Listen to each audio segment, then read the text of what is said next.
There's numerous ways that you could get a visa. Like currently I'm on the O1 Alien of Extraordinary Ability visa is what it's called, which means that if you're really good in one of the arts or you kind of get enough press or whatever it is, you can get an expedited visa, an artist visa.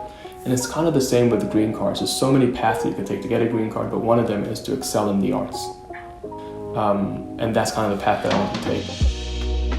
Yeah, my name's Kheir, and I'm professionally confused, professional creative, whatever that means.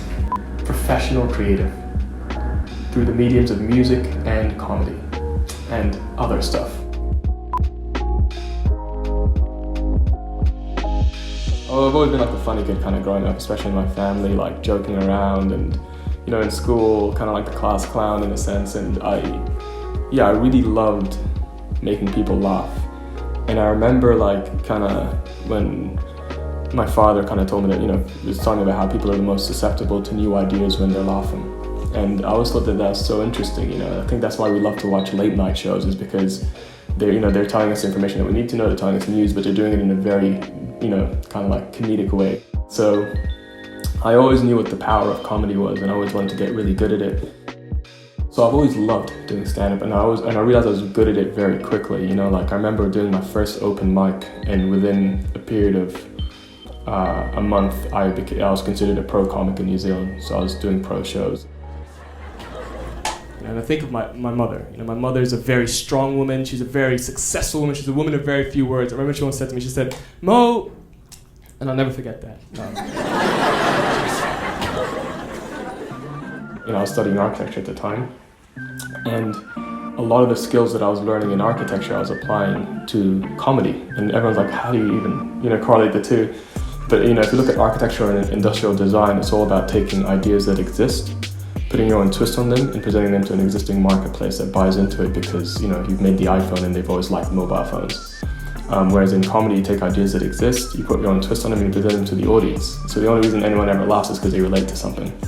And so, for me, when I first started, pretty much everything I said, a lot of it, I like now cringe at. It was horrible. It was just me trying to make the audience laugh. I wasn't really telling my story at all. I was making up things. And it took my brother talking to me. You know, this is me. At this point, I'm living in New York for a couple of years. And my brother kind of, you know, we had a conversation, and he was like, look, in order to do well in comedy in the States, for example, you have to understand why you did well in comedy in New Zealand. And it's not just because you were funny or the funniest or whatever it was because you were black. You were the only black comedian in a very white space, pretty much. And that was your big point of difference. But now you're in America and everyone's black over there, you know, like, and so it's kind of like, now you're in America, and one of the things that could really help you stand out is telling your story, you know, talking about growing up the way that we did, you know, being the odd one out, like, you know, the immigrant experience, taking these stories that we talk about with each other, and for the first time actually taking them to the stage. So the hour that I've been working on, my special, which I hope to be my first tape special, is called Mohamed's Green Card Special. And the whole idea and premise is that I want to amass enough press and clout to grant myself green card status in America.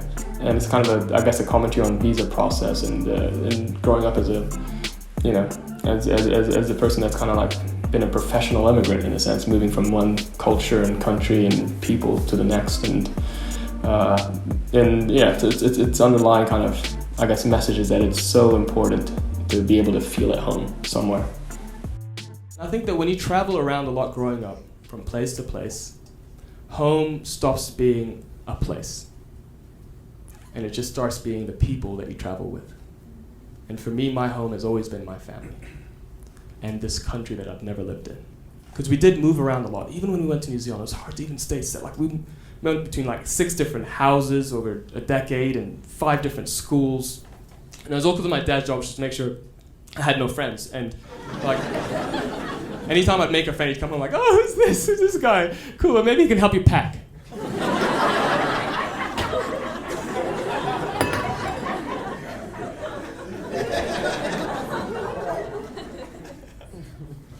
I used to have this like fantasy that like that my dad like had some sort of great excuse, like he was a secret agent, and that's why we had to keep moving.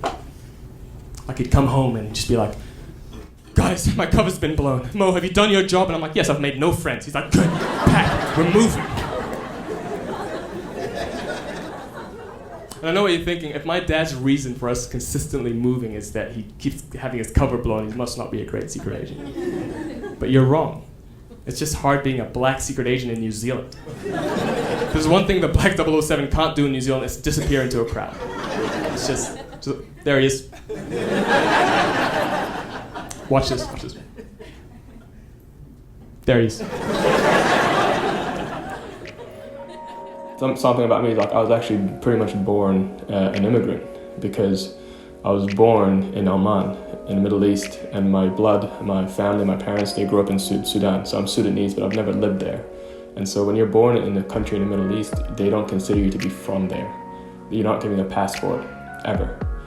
You're given a passport to where your bloodline is. So I was born in Oman, but my passport was Sudanese. And so off the bat, you're like, you're not quite from here. And then when we moved to New Zealand, I got the New Zealand citizenship after a few years, and I think the upbringing and this kind of constant feeling of displacement has greatly influenced everything I've done. The arts are how we tell our stories, and it's how we tell our stories in the most compelling ways possible. It's as simple as that. It's very important.